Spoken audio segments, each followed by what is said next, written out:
Nous allons lire deux textes principaux. Le premier se trouve dans Malachie. Malachie au premier chapitre. Malachie au premier chapitre, au verset 6. Malachie 6, Malachie 1, verset 6. Et ensuite, nous lirons dans le livre de Proverbes. Alors, nous commençons par Malachie, premier chapitre, au verset 6. Ensuite, nous irons dans Proverbes au chapitre 3. Malachie 1, 6. Je vais lire, il est écrit ceci.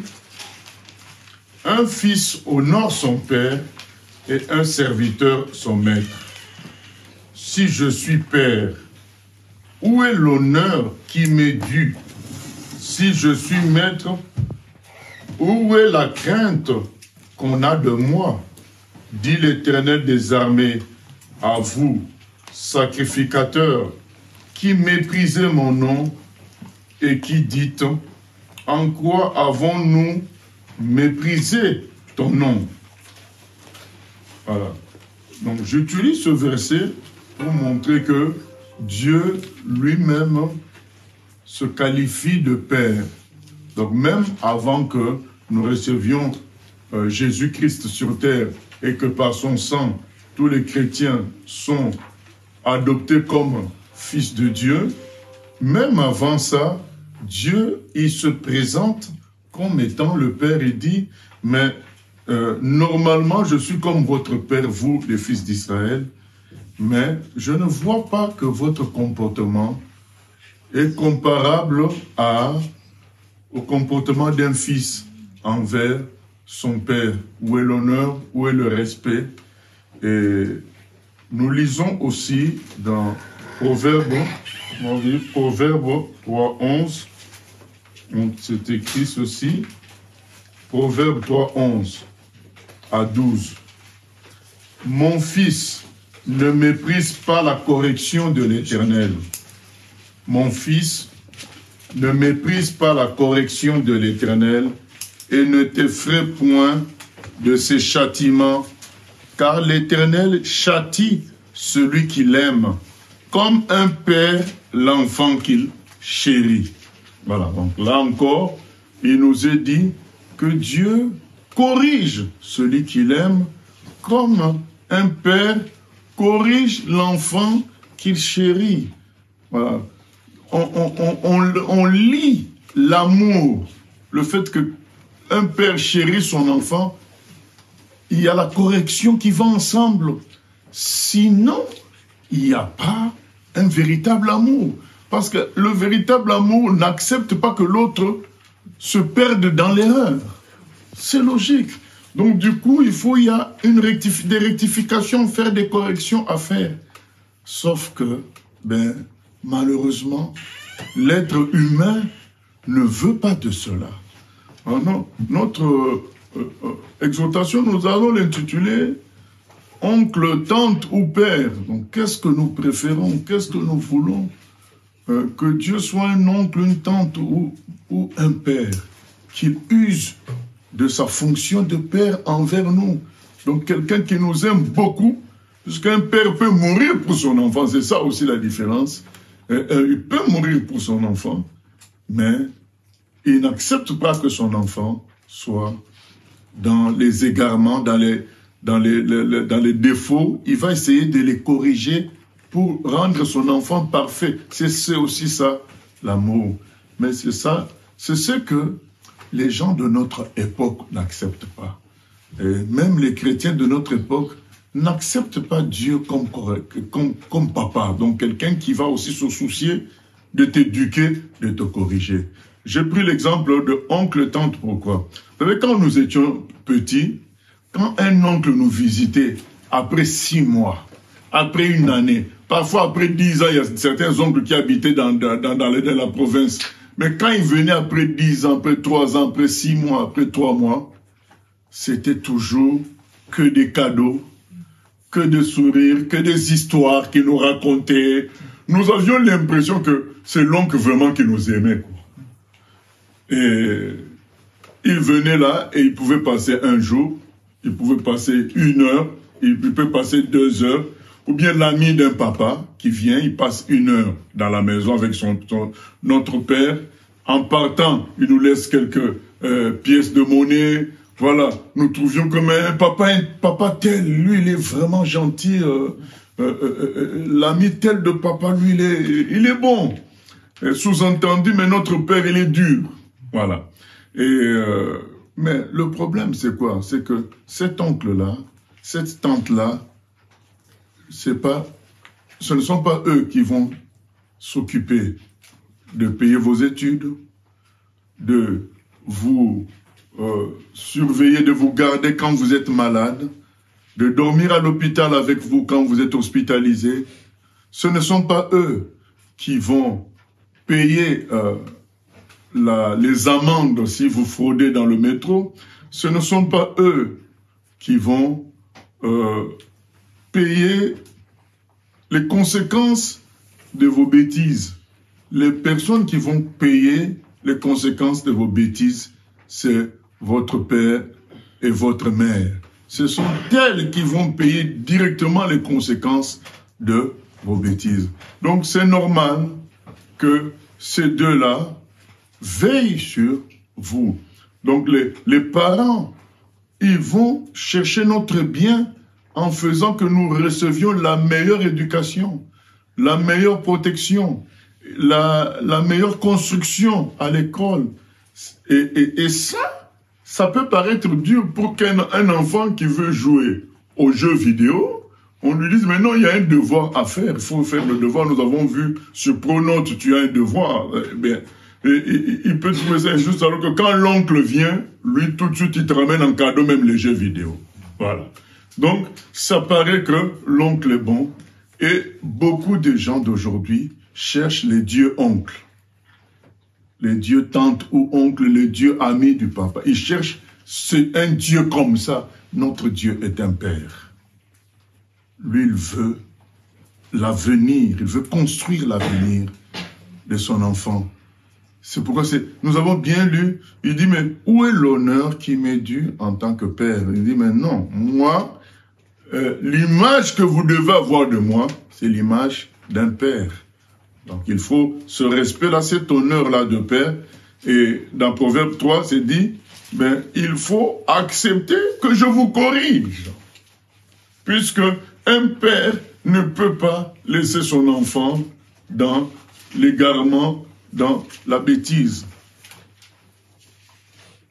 Vous savez, qu'est-ce qu'ils font, les chrétiens d'aujourd'hui, quand ils sont corrigés? Ils accusent, ah, mais on m'a visé lors de la prédication. Mais non, toi, tu veux qu'on vise qui alors? Parce que si personne n'est touché lors d'une prédication, ça veut dire que le pasteur ou bien le prédicateur a prêché aux ampoules. Il a prêché aux lampes. Mais normalement, s'il y a une prédication, il faut bien que quelqu'un se retrouve dedans. Parce que s'il n'y a aucun qui se retrouve dedans, le monsieur, il a prêché dans le vide. Et c'est pas ce qu'on attend d'un prédicateur. On attend d'un prédicateur que sa parole transforme les cœurs. Donc les chrétiens, quand ils reçoivent la correction, ils veulent être redressés. Ah, on m'a visé. Ou encore, vous ne me comprenez pas. Comment ça, on ne te comprend pas? Tu parles chinois ou bien tu es toujours au milieu de nous. Donc quand on mange ensemble, on te comprend. Donc au moment où on te corrige, vous ne me comprenez pas. Vous n'êtes pas passé par quoi je suis passé. Mais, bien aimé, toi aussi tu n'es pas passé par quoi nous sommes passés. Parce que si on applique tout ça, tu dis, mais vous n'êtes pas passé par quoi je suis passé. Mais toi aussi tu ne passes pas par quoi nous passons. Donc ça veut dire que nous tous, nous pouvons nous lever un matin et dire, nous n'écoutons personne parce que personne ne passe par quoi nous passons. Mais effectivement, parce que quand nous dormons, chacun dort dans son lit. Donc qui passe tout le temps par ce que passent les autres personnes. Non. Alors, ce sont des arguments comme ça. Et troisièmement, certains vont changer l'église. Non, là, ici, c'est trop dur. Voilà. Donc, maintenant, Dieu dit, mais est-ce que je suis vraiment votre Père? Si je suis votre Père, vous allez être attentif à ma correction. Vous allez me respecter quand je vous corrige. Donc, quand je vous corrige, comme on ne peut pas attaquer Dieu directement, on va passer par d'autres circuits, dire, c'est trop dur, il exagère, je change d'église, il ne me comprend pas, je suis visé, ainsi de suite. Et c'est ainsi que, même dans nos maisons, il y a nos enfants qui ne comprennent pas non plus la correction qu'on peut donner parce qu'ils sont dans la logique tante ou oncle, ou bien ami, cousin qui va venir peut-être une fois par mois, il vient, c'est normal, il vient une fois par mois, il doit être dans la joie, se réjouir, il va jouer avec vous, mais c'est pas lui qui va aller travailler dur pour que toi tu aies un toit. C'est pas lui qui va aller travailler dur pour que toi tu puisses étudier. C'est ton père. C'est le papa qui souffre pour tout cela, qui pense à tout cela, à chaque détail. Voilà. Et vous savez, c'est écrit dans la Bible, dans les derniers jours, les enfants seront rebelles, les gens seront rebelles. Et c'est pareil dans les milieux chrétiens. Les gens n'acceptent plus Dieu comme quelqu'un qui donne des ordres, qui corrige, qui construit, qui éduque. Ils acceptent pas, ils veulent d'un Dieu qui donne des conseils. C'est pourquoi beaucoup de faux pasteurs ont compris ce marché. Ils préfèrent donner que des conseils. Comment cuisiner, comment tenir un homme, comment tenir une femme, voilà, comment être propre. Mais attendez, il y a des médecins qui nous enseignent déjà comment bien manger. Donc maintenant, on trouve dans l'église tous les secteurs. Donc on commence à prêcher aux chrétiens. Là, il y a des pasteurs qui sont devenus des sexologues. Voilà. Donc ils ont compris que les gens veulent maintenant des conseils. Ils veulent pas être structurés, ordonnés pour devenir plus tard quelqu'un de glorieux, quelqu'un de puissant. Les gens ne veulent pas de ça. Il y a même un de mes enfants, nous lui avons reproché qu'ils ont bloqué le salon. Il a invité des amis pour la prière. Depuis le matin jusqu'à midi, donc nous étions coincés dans nos chambres. Il me dit, mais toi aussi tu as déjà fait ça. Moi je dis, mais c'est moi qui paye le loyer. Donc vous voyez où ça arrive, ça en arrive. Je dis, mais toi aussi parfois tu invites des gens qui nous bloquent dans... La différence c'est que c'est chez moi. Vous voyez où ça en arrive, donc le mec oublie que c'est pas chez lui. Parce que c'est dans l'air du temps. Dans l'ère du temps où les gens ne font plus la différence, mais Dieu c'est un Père, c'est notre Père, c'est le Tout-Puissant. C'est devenu un copain. Sous-entendu, si ça complique trop, j'irai chez les Maïkari. Si ça complique trop, j'irai dans l'islam. Si ça complique trop, je vais chez les francs-maçons. C'est ça, quoi. Les gens sont dans cette attitude-là de clients.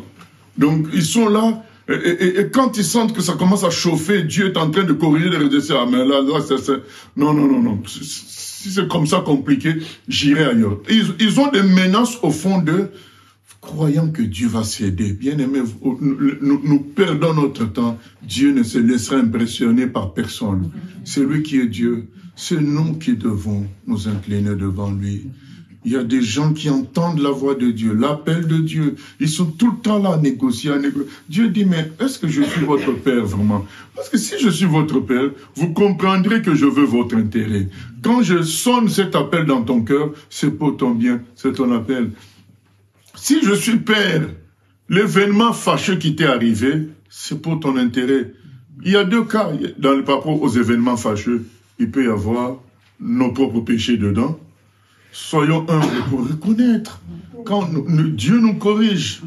Maintenant, il peut se faire que nous ne sommes pas très sûrs si c'est un péché ou pas, peu importe. Quand nous donnons certaines instructions aux enfants ou les professeurs nous donnent certains devoirs, nous ne savons pas à 100% si c'est vraiment quelque chose qui va être efficace dans le futur, mais nous faisons confiance. C'est le professeur, il nous donne ce qu'il faut, nous faisons confiance. C'est le parent qui me rappelle ce que je dois faire. Même, vous savez, un enfant qui est sale, quand on lui dit va te laver, pour lui, il se dit c'est un fardeau qu'on me donne là. Mais plus tard, il comprendra que c'était bien cette éducation-là. C'est devenu un monsieur propre, une femme propre. Vous voyez? Donc, parfois, nous ne savons pas trop si c'est que est difficile, ou le malheur, ou bien un fardeau fort. Est-ce que c'est lié à mon péché que j'avais commis? Je suis en train de subir les conséquences. Parce que celui qui aime bien, comme on a lu, châtie bien. Ou alors, c'est juste de la formation. Voilà. Donc, ça peut être des épreuves tout simplement, mais ça peut être aussi parce que tu es châtié en fonction de ton comportement des péchés commis pour te redresser, pour t'en ramener sur la bonne voie. Sinon, tu ne comprendras pas. Sinon, tu continueras à croire que ce que tu fais là est bon. Pour qu'on ne te laisse pas croire ça, on te produit une conséquence douloureuse de ton comportement afin que tu saisisses que le chemin que j'ai pris n'est pas bon. N'était pas bon, mais les gens se fâchent. Ils ne veulent pas qu'il y ait cette correction-là. Et surtout, là même, parfois, ils ont compris que c'est lié à leur faute, mais ils sont quand même toujours en colère. Mais même quand tu saisis, ou bien tu ne sais pas trop si c'est lié à une faute, considère que c'est la formation. Dans la formation, il y a les épreuves. Dans la formation, il y a les examens. Les examens, c'est pas pour nous punir. Les examens à l'école, c'est pour nous former. Mais ça paraît comme quelque chose de lourd, que nous n'aimons pas, mais c'est pour nous former. C'est pas forcément une bêtise qu'on a faite et nous subissons. Nous passons un examen. Il y a eu des évaluations qu'on a fait à l'école par rapport aux bêtises. Vous avez fait trop de bruit, évaluation. Oui. Donc il y a ces cas-là, mais il y a aussi des cas normaux d'évaluation pour notre formation. Dans tous les cas, Dieu dit, mais en tant que papa, j'ai ce droit-là de vous châtier, tout comme vous former, c'est-à-dire vous éduquer. Pourquoi vous acceptez pas cela? Nous connaissons la fameuse histoire du potier, où Dieu dit à Israël, mais il amène Jérémie, Jérémie 18, dans la maison du potier. Le potier faisait un vase, ça n'a pas marché, il a tout effacé, il a recommencé. Il a dit, mais n'ai-je pas le droit, moi, de faire comme le potier? S'il y a quelque chose qui ne va pas, que je recommence tout, que j'arrange. Les gens disent, mais je suis chrétien depuis longtemps, comment il peut se permettre de tout réinitialiser en moi? Oui, Dieu dit, si ça n'a pas marché, je peux réinitialiser. Donc même si tu es un vieux chrétien, je peux réinitialiser. J'ai ce droit-là. Je suis un père, je veux vous façonner, je veux vous modeler. Et quand nous étions à Brazzaville, il y a une sœur qui nous a parlé, parce qu'elle est conseillère pédagogique dans un lycée là-bas. Elle nous a parlé d'une fille qui était comme une princesse pour sa maman. Elle ne touchait à rien. Elle ne savait pas à quoi concrètement servait un balai. Pour elle, le balai, c'était comme un objet, c'est tout. Elle ne savait pas que ça servait à balayer.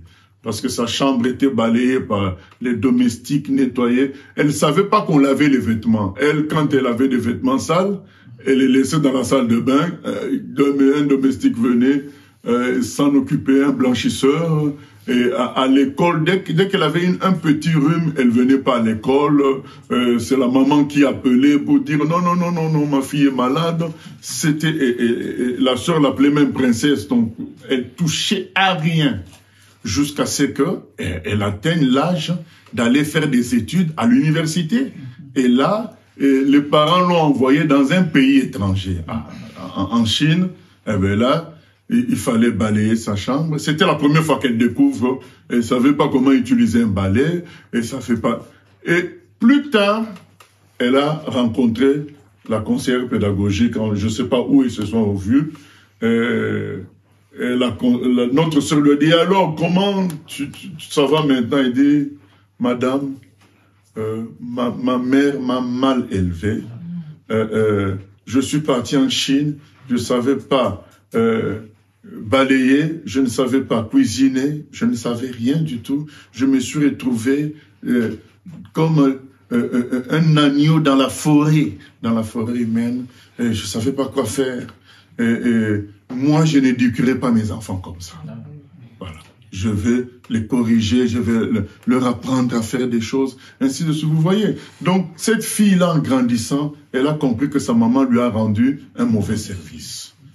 Les enfants d'aujourd'hui, les chrétiens d'aujourd'hui veulent cette vie-là, où tout n'est que miracle, tout n'est que positif, tout n'est que bonne nouvelle. Ah non. Dieu dit, permettez qu'il y ait de mauvaises nouvelles pour vous former à avoir foi. Parce que comment tu vas avoir foi si tout est bon à chaque fois? Comment tu peux avoir foi? Permettez que je vous fasse souffrir un peu. Comme ça, vous allez compatir à la souffrance des autres. Parce que vous allez comprendre ce que c'est que d'être à l'hôpital. Vous allez comprendre ce que c'est que d'être malade, d'avoir des douleurs. Comme ça, vous allez compatir aux autres. Donc, Dieu nous fait cadeau des épreuves et de la correction, parce que sans ça, nous serons mal formés. Mais il dit, mais vous ne voulez pas. Non, les gens, les bien-aimés d'aujourd'hui ne veulent pas la discipline. Et surtout que nous avons la Bible sur le net, avec toutes sortes de vidéos de pasteurs. Les gens maintenant se font leur christianisme à la carte. Ils choisissent quel prédicateur écouter, ils choisissent quel verset lire, et ils tournent autour des choses qui les caressent dans le sens du poil, comme on dit. Donc ils se mettent eux-mêmes la pommade. Ils n'ont plus d'autorité. Les gens n'ont plus d'autorité. Beaucoup de chrétiens aujourd'hui n'ont plus d'autorité. Ils ont que des prédicateurs. Ils écoutent à gauche, ils écoutent à droite, mais ils n'ont pas quelqu'un qui puisse leur dire « ça, c'est pas bon, il faut arrêter avec ça, et autrement, ben, tu chantes plus. » Voilà, il n'y a plus ça. Donc chacun pioche là où il veut, et il se dit « je suis chrétien, je mène ma vie. » Bien aimé, c'est pas ça la vie chrétienne. La vie chrétienne, les chrétiens forment un arbre. Les chrétiens ne sont pas un carton, ne forment pas un carton rempli de ballons qui sont, chaque ballon c'est un chrétien. Non, non, non. Les chrétiens sont un arbre. Dans un arbre, chaque branche est reliée à une autre branche. Il y a la branche principale qu'on appelle le tronc. Jésus dit, je suis le cèpe. C'est lui, cette branche principale. Ce tronc-là, c'est Jésus. Il dit, je suis le cèpe. Mais à part lui, tout le reste est relié à quelque chose. Donc, tu ne peux pas dire, tu es chrétien, tu n'as pas d'autorité, tu n'as pas de branche qui te porte. Non. Oui, il y a des gens comme ça qui ont des rôles de fondation, les apôtres, mais ils sont comment 0,02% peut-être. Mais le reste, même ces apôtres-là sont reliés au corps aussi. Donc, ils ne peuvent pas dire, je ne suis pas relié au corps, je suis l'apôtre, je fais ce que je veux. Non, ils sont quand même reliés au corps. Il y a une relation avec les autres parties du corps. Et aujourd'hui, par refus de discipline, chacun est chez lui, suivant les prédications par Internet, et décidant ce qu'il veut dans de sa vie, n'ayant de compte à rendre à personne, c'est le désordre. Dieu dit, mais ce que vous cherchez, c'est des tantes, des oncles, des amis de papa et de maman. Vous ne voulez pas du papa. Vous ne voulez pas de l'ordre. Vous ne voulez pas de la structuration. Vous ne voulez pas l'éducation. Et c'est ça qui produit. Ça produit des chrétiens immatures, des chrétiens faibles face au diable. Parce que je peux vous dire, vérifiez la vie de tous les gens dont je vous parle là, vous allez voir qu'ils continuent à professer qu'ils sont chrétiens, à le dire haut et fort, mais ils produisent aucun fruit. À travers eux, il n'y a pas de conversion. À travers eux, il n'y a pas de construction. Et parfois, ils vont vous étonner dans certaines situations ou dans certains endroits où ils vont vraiment se comporter comme des païens. Parce qu'en réalité, ils n'ont pas su grandir. Ils n'ont pas grandi. Ils continuent à parler fort. Vous savez, il y en a même qui cachent leur maladie. Pourquoi? Parce qu'ils ne veulent pas que les gens se disent « Dieu les corrige quand même ». Donc tout doit être caché. Tout ce qui est négatif, caché. Ou alors, quand il y a des choses négatives, Et ils vont vous dire par la bouche combien ils sont contents quand même, malgré tout, Dieu est avec eux. Mais dans le cœur, il y a la colère et la tristesse.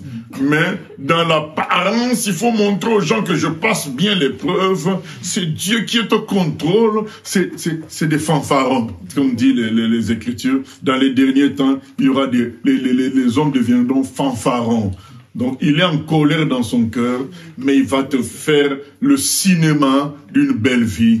Mais en réalité, il n'est pas bien, parce qu'il sait bien que c'est Dieu qui est en train de le corriger. Mais comme ils aiment pas la correction, ils vont faire semblant qu'ils sont bien, et que malgré le malheur qui leur arrive, Dieu est puissant dans l'affaire. Dieu est puissant dans l'affaire. C'est malheureux. Et puisque nous connaissons la fin de tout ça, c'est la mort, c'est la destruction. Regardez autour de ces chrétiens-là, c'est la mort, la destruction. Mais comme ils refusent la correction, ils ne vont pas accepter que la mort et la destruction, c'est le châtiment de Dieu, c'est la conséquence de leurs erreurs. Ils vont toujours contourner l'affaire, accuser les uns ou exalter le malheur en disant c'est Dieu qui est en contrôle. Et surtout quand quelqu'un meurt, Dieu l'a repris auprès de lui. Mais même si apparemment la personne est morte dans le péché, hein, mais bon, ils vont contourner l'affaire.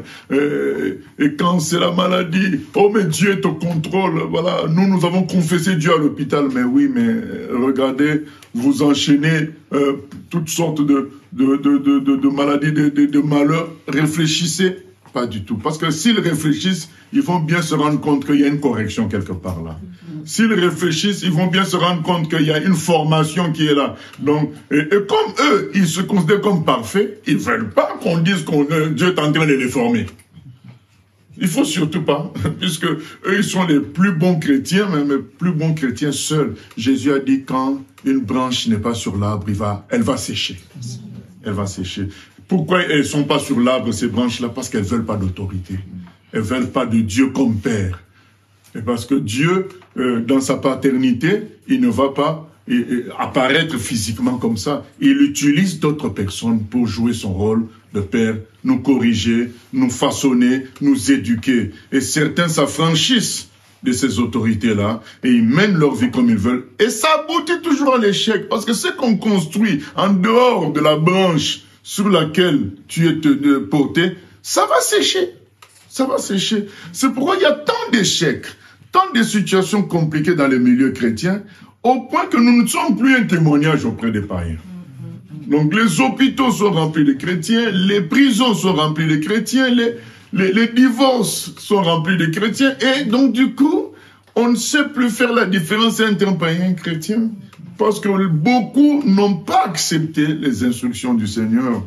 Et quand, alors qu'il y a des disputes, les enfants de Dieu, les serviteurs de Dieu sont venus pour essayer de négocier. Ils n'ont pas écouté. Et ça aboutit au divorce. Et ainsi de suite. Parce que nous ne voulons pas la correction du Seigneur. Nous ne voulons pas la construction. Nous ne voulons pas accepter Dieu comme un Père.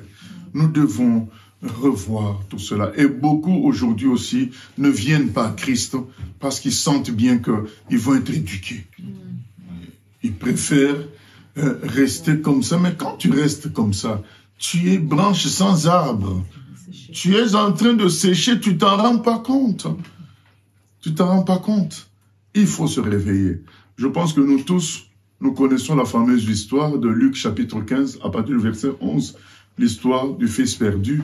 Même les païens connaissent cette histoire, puisque tout le monde dans le monde milieu païen dit le fils prodigue. Ce garçon-là qui a quitté son père. Il a dit, Père, donne-moi la part des biens qui me revient. La Bible ne nous dit pas pourquoi il fait cet acte-là. Mais aujourd'hui, nous pouvons comprendre qu'il en avait marre d'être corrigé. D'avoir un père qui soit comme un cadre. Il en avait marre. Il voulait vivre librement. Et le père a dit, bon, si je continue à le garder, ça sera des disputes tous les jours. Comme il pense que sa liberté va lui donner quelque chose. Je lui laisse sa liberté. Et je lui donne les biens qu'il demande. Peut-être ça va lui donner de la sagesse. c'est ce que Dieu fait pour tous ces chrétiens-là et pour tous les humains qui sont en train de le fuir comme Père. Vous croyez que si Dieu se présentait en conseiller, la terre entière serait remplie de chrétiens. Les gens, comme les féticheurs, tu vas chez le féticheur, tu lui dis, je vais réussir en classe, qu'est-ce que je dois faire? Eh bien, tu dors de nuit au cimetière. Qui n'irait pas, qui n'accepterait pas un tel Dieu? Mais puisque le féticheur, lui se préoccupe pas, est-ce que tu fumes? C'est pas son problème. Est-ce que tu as 5 femmes? C'est pas son problème. Lui, il vient, il règle le problème que tu lui présentes, je vais réussir en classe. Mais je me souviens, et les gens veulent ce Dieu-là. Une dame était venue me voir il y a 10 ans, en me disant, mais on m'a conseillé de venir vous voir parce que c'était une juive, un grand médecin à Paris. Elle est venue, puisque ma fille, je pense qu'elle est envoûtée par un garçon africain, et je voudrais que vous la désenvoûtiez. Moi je dis, mais ce que vous appelez désenvoûter là, c'est juste la libération par le nom de Jésus, mais ça ne se fait pas comme ça, puisque elle m'explique que ils avaient contacté un premier rabbin qui avait demandé 3500 €. Et la grand-mère, donc la mère de ce médecin qui était venu me voir, donc la grand-mère de sa fille, a crié sur le rabbin pour dire, mais attends, ça c'est de l'escroquerie. Et quelques jours après, cette fille-là a fait un accident pratiquement mortel. Donc le rabbin a jeté un sort sur elle. Et ils ont changé de rabbin. Le deuxième a demandé 2500 €. Et quand il est venu dans leur maison, il est parti dans la chambre de la fille. Et il a fait quelques incantations. Et puis, il a fait comme ça, un geste de la main, il a dit, eh ben voilà ce que le monsieur avait fait. Il a sorti un objet. Et il a demandé à la jeune fille d'aller aux toilettes uriner sur l'objet. Et l'envoûtement sera fini. Mais ça ne s'est pas arrêté, ça ne s'est pas terminé. Du coup, ils se sont dit, peut-être il faut un noir pour vaincre un noir. Donc, ils sont venus me voir. J'ai dit à la dame, moi, je n'ai aucun pouvoir, c'est Jésus qui libère les gens.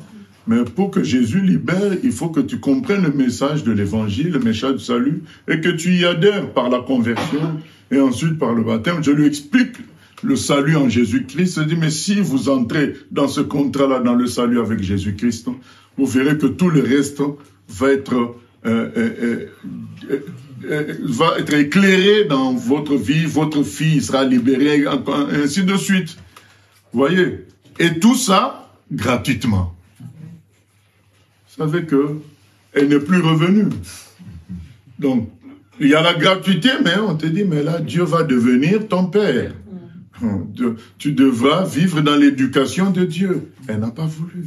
C'est ce que nous prédit la Bible. Les gens ne voudront pas de Dieu, ils ne voudraient pas de père, ils ne voudraient pas d'éducateur, ils ne voudraient pas d'autorité.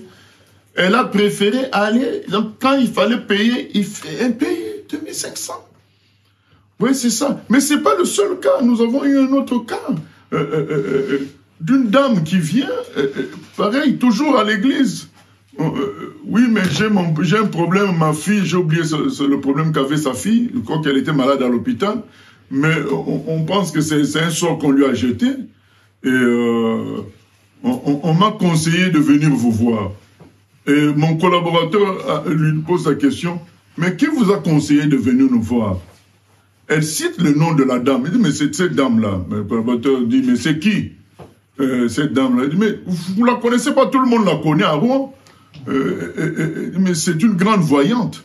Donc c'est la voyante qui vous a conseillé de venir ici. Oui, puisqu'elle a dit qu'elle n'y arrive pas. Peut-être que dans cet endroit-là, il y a des gens qui peuvent y arriver. Donc ça c'est aussi une parenthèse. Les grands des forces des ténèbres nous connaissent, même si nous sommes petits à nos yeux. Mais les gens qui sont vraiment dans les lieux élevés des forces des ténèbres connaissent là où les gens prient en esprit, en vérité, parce que ça gêne leurs actions. Donc cette dame-là qui était une voyante reconnue, elle a avoué qu'elle était incapable de solutionner le problème et elle a envoyé les gens à l'église. Nous avons expliqué à la dame la voie du salut, la voie de Jésus, le contrat avec Dieu, où Dieu va devenir ton Père, il va s'occuper de tout. Mais les gens n'aiment pas qu'il y ait un encadrement.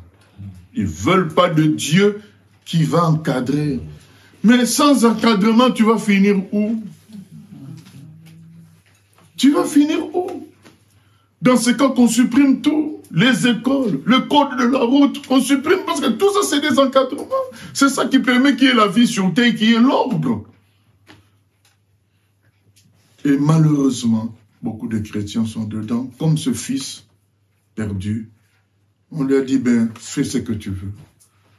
Il est parti, il a gaspillé tout l'argent et il s'est retrouvé dans la débauche et puis plus rien.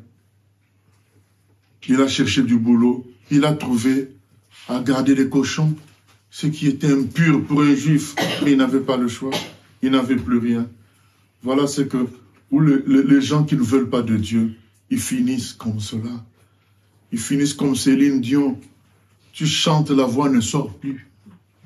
Le contrat avec Satan est épuisé par le temps. C'est que le monde donne et Satan donne, ça périme. C'est comme les médicaments et les produits vivriers. Ça périme. Retenez ça. Ça a des dates de péremption. Quel que soit le contrat que tu as fait avec Satan, il y a la date de péremption. Il ne voudra jamais que tu entres sous terre avec la gloire qu'il t'avait donnée. Jamais. Il va la récupérer avant. Tu vas passer à l'addition. Vous ne voyez pas le monsieur là, Didi, Pépé Didi là. Ben, on lui enlève maintenant ce que lui. Il ne te laissera pas entrer dans la gloire. Nous avons vu Mohamed Ali. Il ne te laissera pas. Il prendra ça avant. On a vu Michael Jackson. Donc tout ce qu'on fait avec le diable et tout ce qu'on fait dans ce monde, un jour ton corps va lâcher. Nous voyons ça avec Raphaël Nadal. Donc le corps te lâche. Tu veux sauter, ça ne saute pas. Donc c'est ça la réalité. Donc ce que tu crois là que tu as 22 ans, 21 ans, 15 ans, ça c'est rien du tout. Nous tous nous sommes passés par là. Regardez, maintenant nous n'avons plus de cheveux. Donc c'est ça. Donc il ne faut pas se reposer sur tout ça. C'est vanité de vanité. Il faut accepter l'encadrement de Dieu. Il va te construire. C'est un papa. Et c'est par amour qu'il te corrige. C'est par amour qu'il te construit. C'est l'appel de Dieu pour nous. Acceptons. Ne cherchons pas que Dieu se comporte comme un oncle de visite, comme une tante de visite. Acceptons que c'est notre papa qui veut s'occuper de notre encadrement jusqu'au bout. Ce qui a fait réussir, vous savez qu'est-ce qui a fait réussir la mission de Jésus? Ce n'est pas une prétendue détermination, je ne sais pas quoi de sa part, tout ça. C'est l'attachement à son Père. Il a dit, vous connaissez sa prière, notre Père, si tu peux ôter cette coupe, mais que ta volonté soit faite. Il a accepté l'ordre de son Père, la construction de son Père. Dans le jardin de Gethsémani, c'était devenu amer. C'est comme quand tu es devant un certain examen, tu te dis, mais qu'est-ce qui m'a pris de faire médecine? Qu'est-ce qui m'a pris d'entrer dans cette faculté-là? Qu'est-ce qui m'a pris d'aller dans ce BTS-là? Tu fasses à l'examen, mais quand ça passe et que tu as le diplôme et que tu as le boulot, tu te dis, ah, heureusement. Mais au moment où ça chauffe, ça peut devenir amer pour tout le monde. Ça a chauffé à Gethsémani. Jésus a dit, oh, mais moi je n'ai rien fait. Oui, c'est là que tout va revenir. Mais moi, je suis innocent, je n'ai rien fait. Ben, finalement, je vais aller à la croix alors que moi, je n'ai rien fait. Là, il va se souvenir que c'est la formation, c'est la volonté de son Père. Là, il s'est ressaisi, dit, Père, que ta volonté soit faite. Même si nous ne comprenons pas tout, bien-aimés, Romains 8, 28 dit, tout concourt pour le bien de ceux qui aiment Dieu. Même si tu ne sais pas si c'est une sanction, c'est une correction pour erreur, ou bien c'est juste un examen pour formation, dis-toi que ton père est derrière l'affaire. Et il n'y a pas quelqu'un qui t'aime plus que ton père. Vous voyez, les conseils que nous donnons aux enfants qui viennent critiquer leurs parents chez nous, on leur dit, mon vieux, c'est ton père qui t'aime plus que nous tous. Voilà. Il n'y a pas quelqu'un qui va t'aimer plus que tes propres parents. Toi, tu vas partir chez l'oncle. Ah, c'est cela.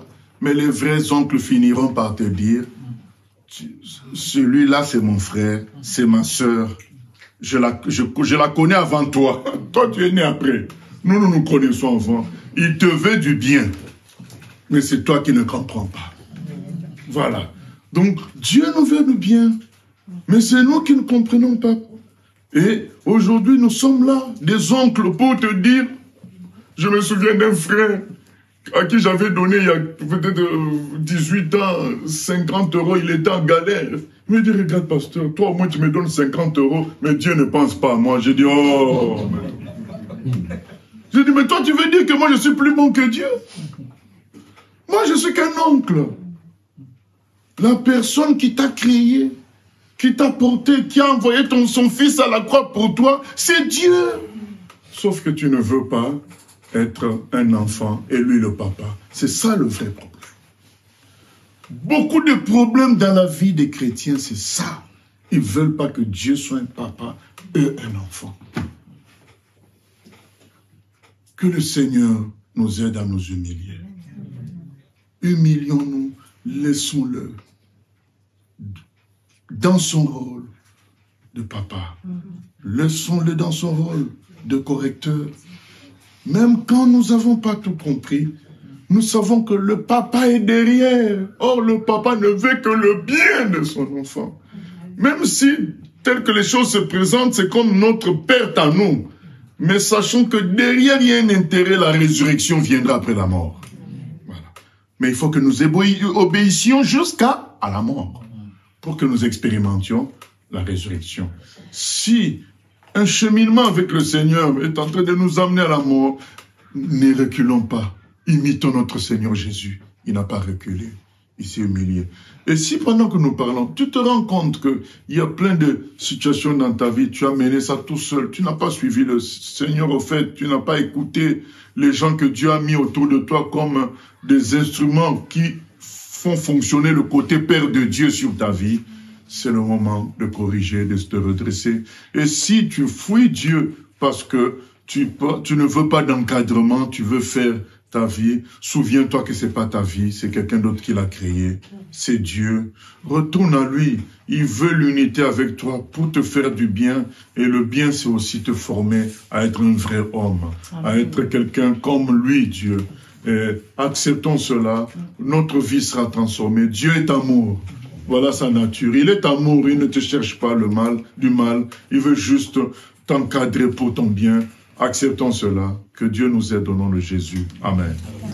Seigneur, nous venons prier que tu nous aides à accepter, Seigneur, la correction, à accepter que tu es notre Père, à te donner l'honneur qui t'est dû, l'honneur de papa, à te rendre compte des choses que nous faisons, à venir te parler de nos projets et à entendre ton avis.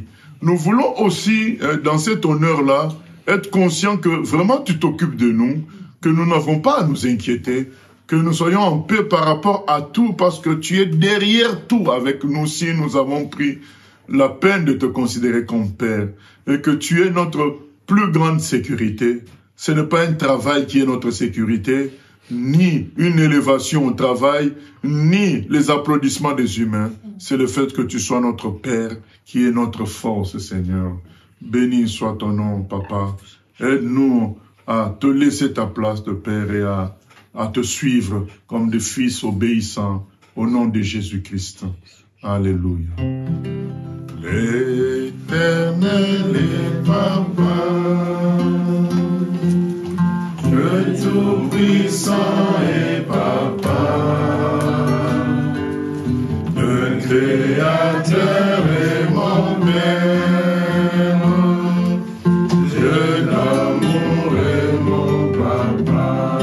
L'Éternel, l'Éternel Papa, Dieu tout-puissant et Papa,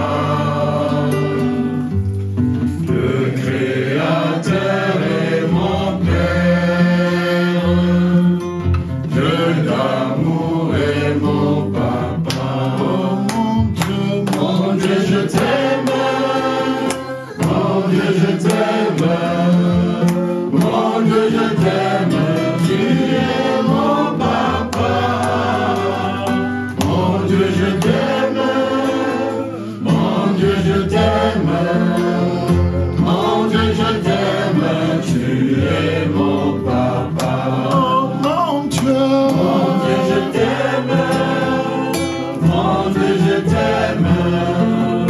Mon Dieu, je t'aime, tu es mon papa.